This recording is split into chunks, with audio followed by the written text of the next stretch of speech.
Pembahasan ujian aktuaria, mata ujian ekonomi atau A30, periode Agustus 2023. Nomor 34.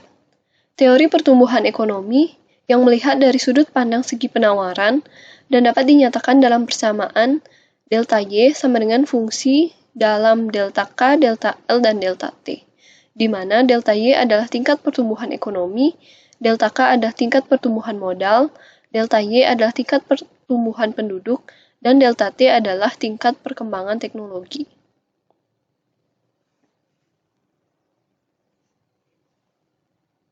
Teori ekonomi yang menganggap bahwa pertumbuhan ekonomi itu dipengaruhi oleh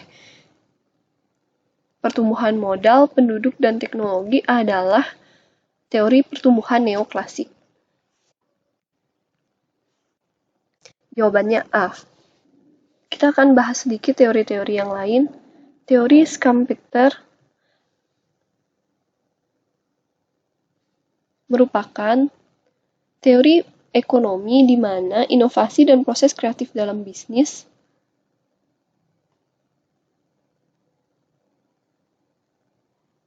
merupakan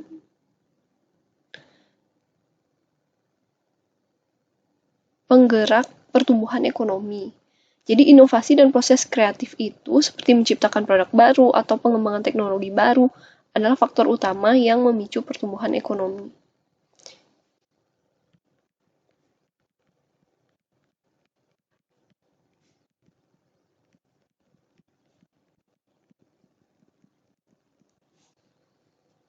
Kemudian teori klasik. Teori ini mempercayai bahwa pasar bebas dengan sedikit campur tangan pemerintah akan mencapai keseimbangan alami dan pertumbuhan ekonomi yang berkelanjutan.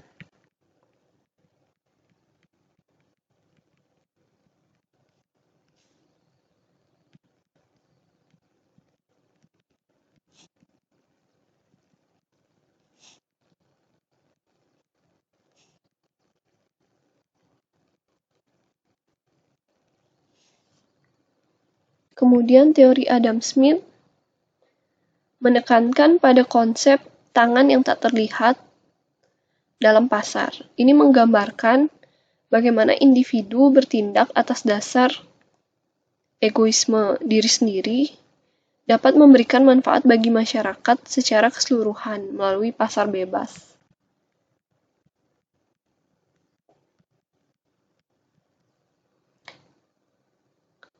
Kemudian teori Harold Domer, pertumbuhan investasi menghubungkan investasi dengan pertumbuhan ekonomi.